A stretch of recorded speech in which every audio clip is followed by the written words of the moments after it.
Hello friend, welcome to GMR study YouTube channel.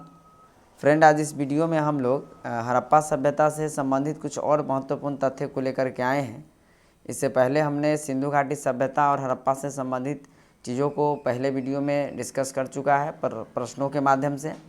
यदि आप उन चीज़ों को नहीं देखे हैं तो आप हमारे GMR स्टडी यूट्यूब चैनल पर जाइए और वहाँ से उस वीडियो को देख सकते हैं। तो चलिए शुरू करते हैं। हमारा फर्स्ट प्रश्न है, हड़प्पा पंजाब के किस ज़िले में स्थित है? तो हड़प्पा जो है पंजाब के मांटे गोमरी ज़िला में है। ठीक है, मांटे गोमरी ज़िला में स्थित है, ये पाकिस्तान में पड़ता है। नेक्स्ट प्रश्न है, भारत में पुरातत्व विभाग की स्थापना किस सन में हुई है? तो भारत में पुरातत्व विभाग की स्थापना 1861 ईस्वी में किया गया है और इसके डायरेक्टर जनरल जो है कनिंघम को बनाया गया है। ठीक, इसको याद रखिए, कनिंघम महोदय को इसका डायरेक्टर जनरल बनाया गया है।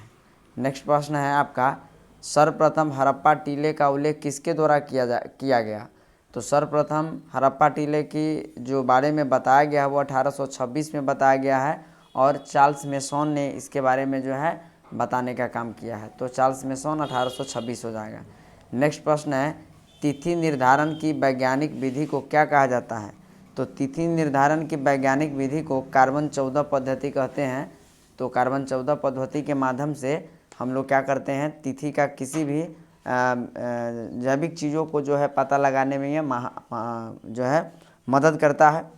अगर बात करें तो भाई इसकी खोज जो है कार्बन 14 पद्धति के, वह अमेरिका के प्रख्यात रसायन शास्त्री BF लीबी द्वारा किया गया था 1946 में, है ना।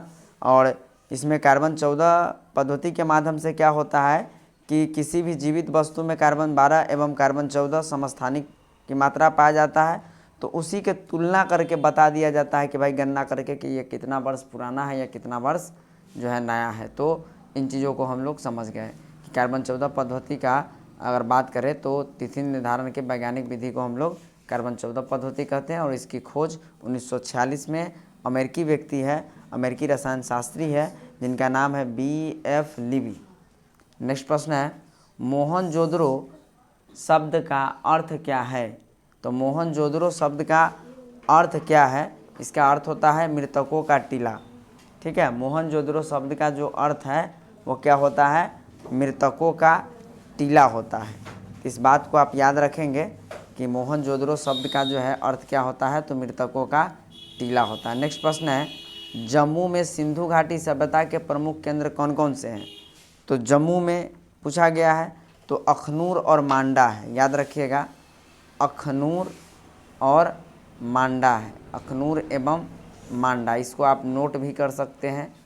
नेक्स्ट प्रश्न है आपका, भारतीय पुरातत्व सर्वेक्षण विभाग के प्रथम डायरेक्टर कौन थे? अभी मैंने चर्चा भी किया है ना, कनिंघम महोदय थे, है ना। 1861 में जो है बनाया गया था इनको, 1861 में कनिंघम महोदय थे। ठीक है, नेक्स्ट प्रश्न है आपका, सिंधु सभ्यता के निवासियों ने किस लिपि का आविष्कार किया था? तो सिंधु सभ्यता के लोगों ने जो है वो एक भाव चित्रात्मक लिपि का विकास किया था, भाव चित्रात्मक।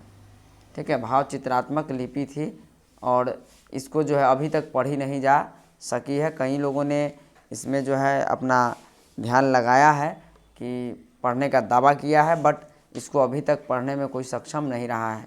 तो याद रखिएगा कि सिंधु सभ्यता के निवासियों किस लिपि का आविष्कार किया था? तब भाव चित्रात्मक लिपि थी। नेक्स्ट प्रश्न है 9 नंबर, सिंधु सभ्यता में व्यापार प्रमुखतः किस मार्ग द्वारा किया जाता था? तो सिंधु सभ्यता में जो व्यापार है वो मुख्य रूप से जल मार्ग के माध्यम से किया जाता था, है ना। जिसमें जैसे हम लोग जानते हैं गुजरात के लोथल में भी जो है डॉकयार्ड का एक प्रमाण मिला है। तो ये हो जाएगा किससे होता था? तो यह जो है जल मार्ग से अधिकांशतः व्यापार होता था। सिंधु सभ्यता में जो है अधिकतर व्यापार जो है किसके माध्यम से होता था? तो जल मार्ग के माध्यम से जो है ये व्यापार उद्योग धंधे होते थे। इन चीज़ों को आप लोग याद रखिएगा। कच्चे मालों तथा प्राकृतिक जो है संपदा का वहाँ पर अभाव था, बट जल मार्ग के द्वारा ही जो है बाह्य व्यापार जितने भी होते थे वो सभी व्यापार जो है जल मार्ग के द्वारा ही होता था। लोथल जो आप देख सकते हैं कि गुजरात में गोदीबारा या डॉकयार्ड जो मिला है उससे प्रमाणिक मिलता है ना, नाव का चित्र वहाँ से मिला है। और सिंधु घाटी सभ्यता से मिस्र, सुमेर, क्रीट, मेसोपोटामिया तथा बेबीलोन आदि देशों के साथ जो है व्यापार व्यवसाय होता था।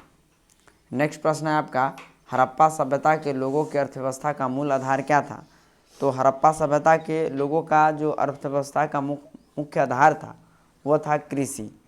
इन चीज़ों को याद रखिएगा कि भाई उन लोगों के लिए जो है कृषि जो है वो सबसे महत्वपूर्ण पेशा में से एक था, है ना। मूल आधार उनका यही था।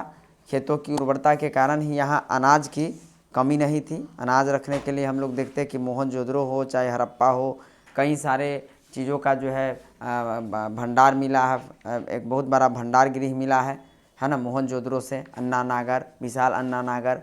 साथ ही साथ हम लोग देखते हैं कि इस हड़प्पा से ही जो है कपास की खेती का प्राचीनतम साक्ष्य जो है वो भारत में ये यहीं से मिला है। आपका जो है मोहनजोदड़ो और सिंधु घाटी सभ्यता के लोग ही पहल वो व्यक्ति थे जो कपास की खेती का काम करते थे। तो इस तरह से 10 प्रश्न का हम लोगों ने चर्चा किया है। यदि आपको यह वीडियो अच्छा लगे तो please JMR study YouTube channel को लाइक, सब्सक्राइब और शेयर ज़रूर करें। थैंक यू, धन्यवाद।